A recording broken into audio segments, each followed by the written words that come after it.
আলহামদুলিল্লাহ। আপনি বলেন কবুল।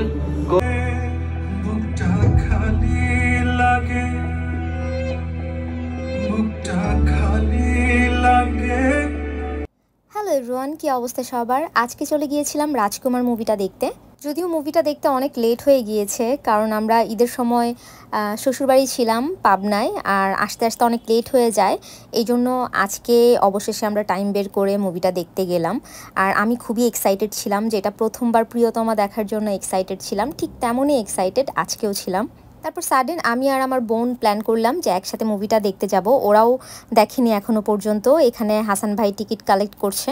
ও এটা তো বলতে ভুলেই গেলাম, আমরা চলে গিয়েছিলাম এসকেএস টাওয়ারে মুভি দেখতে। আমরা সর্বমোট 5 জন ছিলাম। আমাদের মুভির টাইম ছিল 1:45-এ। তো আমরা যেতে যেতে অনেক লেট করে ফেলেছিলাম, মানে মুভি শুরু হওয়ার ঠিক আগ মুহূর্তে চলে গিয়েছিলাম। এই জন্য আর ছবি তুলতে পারি নাই, ডিরেক্ট হলে ঢুকে যাই মুভি দেখার জন্য। এই যে শাকিব খানের এন্ট্রি, শাকিব খানকে এই এন্ট্রির সময় অনেক সুন্দর লাগছিল দেখতে, কিন্তু এই সিনটাতেই একমাত্র তার এই যে জ্যাকেটটা একটু ফাঙ্কি টাইপের জ্যাকেট, প্লাস এই গানটার মধ্যেই যত ফাঙ্কি টাইপের ড্রেস আপ পরানো ট্রাই করেছে, যেটার জন্য একটু সমালোচনাও হয়েছে। কিন্তু পুরা মুভিতে তার ড্রেসিং সেন্স এত সুন্দর ছিল, আমার খুব ভালো লেগেছে। আর এই যে দৃশ্য দেখতে পাচ্ছেন, এটা কিন্তু পাবনায় শ্যুট করা হয়েছে। মুভির অর্ধেকটাই পাবনায় শ্যুট করা হয়েছে। পাবনা যেহেতু আমার শ্বশুর বাড়ি, তা আমার খুব ভালো লেগেছিল। ভাষাটা শুনতেও আমার খুব মজা লাগতেছিল, কারণ এই ভাষাটার সাথে আমি পরিচিত। আমার শ্বশুর বাড়ির মানুষ এই ভাষায় কথা বলে, আমার খুব ভালো লাগতেছিল দেখে। পার্সোনালি কোর্টনি কফির অভিনয় আমার কাছে খুব ভালো লেগেছে। অলরেডি হাফ টাইম হয়ে গেছে। হাসান ভাই আমাদের জন্য পপকর্নস আর কোল্ড ড্রিঙ্কস নিচ্ছিল। এই পাশে আবার রিয়াদের 2 জন ফ্যান্সের সাথে দেখা হয়ে যায়, তারা আবার ছবি তুলছিল, এখানে রিয়াদের সাথে কথা বলছিল। এর মধ্যে আমি আবার একটু টুকটাক আশেপাশে ভিডিও করছিলাম। আয়াতকে বললাম, আয়াত দাঁড়াও, তোমার একটু সুন্দর করে একটা ভিডিও করি।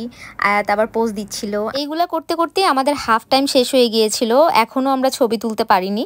খাবার নিয়ে তাড়াতাড়ি করে ভিতরের দিকে যাচ্ছিলাম, কারণ আওয়াজ শুনতে পাচ্ছিলাম যে মুভি অলরেডি শুরু হয়ে গিয়েছে। এই মুভির মধ্যে মাহিয়া মাহির অভিনয় এত জোশ ছিল, মানে যতটুকুই তাকে স্ক্রিনে দেখেছি খুব মুগ্ধতার সাথে দেখেছি, খুব ভালো লেগেছে। আর এই যে চলে এসেছে আমাদের কাঙ্ক্ষিত সেই মুহূর্ত, সেই দৃশ্য যেটার জন্য অপেক্ষায় ছিলাম। এই দৃশ্যে শাকিব খানের যে এক্সপ্রেশন, সেই লেভেলের এক্সপ্রেশন দিয়েছে। সুখের যে কান্না, সেটা একদম সুন্দরভাবে ফুটিয়ে তুলেছে। আমি খুব ইমোশনাল হয়ে যাচ্ছিলাম এবং নিজেকে খুব কষ্ট করে কন্ট্রোল করে রেখেছিলাম ওই মুহূর্তটায়। জনমের সুখ মায়া আমার একটাই, আমার মসজিদ মা মদিনা মা, জগৎ বাড়ির একজন ত্রিভুবনে। মুভি শেষ। ওই মুহূর্তে অবশ্য রিয়াদ অনেক ইমোশনাল হয়ে গিয়েছিল। সেই ইমোশনাল হয়ে একদম স্টেচু হয়ে গিয়েছিল গানের টাইমে। তা আমরা মোটামুটি সবাই ইমোশনাল হয়ে গিয়েছিলাম। আমি নিজেকে খুব কন্ট্রোল করে রেখেছিলাম। আর আমরা বাইরে বের হয়ে মুভি নিয়ে আলোচনা করছিলাম যে আসলেই মুভিটা খুব ভালো লেগেছে। আর এখন আমরা ছবি টবি তুলে নিচ্ছিলাম, কারণ প্রথমে বা মাঝখানে আমরা ছবি তোলার সুযোগ পাইনি। তারপর হল থেকে বের হয়ে আমরা রেস্টুরেন্টের এরিয়ায় গিয়ে বসি। এটা একটা খোলা জায়গায় ছিল, তো এখানে একটু বসি। এখানের এরিয়াটা খুব ভালো লাগছিল, যদিও প্রচণ্ড গরম ছিল, ওই ভিতর থেকে বাইরেই বেশি গরম। আর আমরা এখানে বসে একটু ছবি তুলেছিলাম। আর মাথা থেকে না মুভির ব্যাপারটা একদমই যাচ্ছিল না। খুব ভালো লাগছিল, মনে হয় যে শাকিব খান এত সুন্দর অভিনয় করেছে, মানে একদম মনে লাগার মতো। তার প্রত্যেকটা ডায়লগ, তারপরে যে ভাষা, পাবনার যে ভাষাটা ফুটিয়ে তুলেছে, খুবই ভালো লেগেছে। আমরা সবাই গাড়িতে যাচ্ছিলাম যখন, বা ওখানে ছিলাম যতক্ষণ, আমরা প্রশংসাই করছিলাম যে একটা মুভি দেখে ভালো লাগলে তখন আমরা দেখা যায় ওই মুভিটা নিয়ে আলোচনা করতে থাকি, যে মুভিটা কিন্তু এরকম হয়েছে, বা এটা কিন্তু ভালো লেগেছে, ওইটা কিন্তু ভালো লেগেছে। যাই হোক, এরপর আমরা চলে আসি নিকুঞ্জের একটা রেস্টুরেন্টে। যেহেতু শো ছিল দুপুরের এবং আমরা লাঞ্চ না করেই বাসা থেকে বের হয়ে যাই। এখন আমরা চলে আসি টুকটাক খাওয়া দাওয়ার জন্য।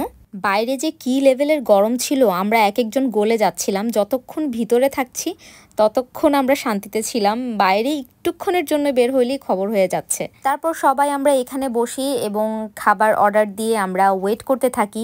আর এখানে রিয়াদ আমাকে ভিডিও করছিল, কারণ আমি যেখানেই যাই, যে রেস্টুরেন্টে যাই, সেখানেই আমি একটা একটা করে 2টা পাই তুলে বসে থাকি, কারণ আমি খুবই আরামপ্রিয় মানুষ। আমার পাটা তুলে বসতেই হবে। আমি বেশিক্ষণ ভদ্র হয়ে চুপচাপ পা নামিয়ে বসে থাকতে পারি না। অবশেষে আমাদের খাবার চলে আসে এবং আমাদের জন্য অনেক অনেক খাবার অর্ডার দেয় হাসান ভাই। হাসান ভাই ওই দিন আমাদেরকে ট্রিট দিয়েছিল, এই জন্য অসংখ্য অসংখ্য ধন্যবাদ আপনাকে যে আমাদেরকে এত মজার মজার খাবার খাইয়েছেন। যদিও এটা নতুন কিছু না, এটা সবসময়ের কমন ব্যাপার হয়ে গিয়েছে। ওনার কাছে যে রেস্টুরেন্টের খাবার ভালো লাগে উনি সেখানে নিয়ে গিয়ে ট্রিট দেয়, এটা আমরা বরাবরই পেয়ে থাকি। যদি বলি আজকের দিনটা কেমন ছিল, আজকের দিনটা খুবই ভালো কেটেছে এবং সাথে মুভিটা যেমন ভালো লেগেছে, আমাদের সময়টা খুবই সুন্দর কেটেছে। হুট করে প্ল্যান করেছি যে মুভি দেখতে যাব, হুটহাট প্ল্যানই সবসময় ভালো হয়, এটা আমি আমার প্রত্যেকটা ব্লগেই বলে থাকি। লাস্টে আবারও মুভির কথা বলবো, যারা যারা মুভিটা দেখেননি তারা অবশ্যই হলে গিয়ে মুভিটা দেখবেন। আশা করি আপনাদের ভালো লাগবে। আজকের ব্লগ এই পর্যন্তই, তাহলে বাই বাই।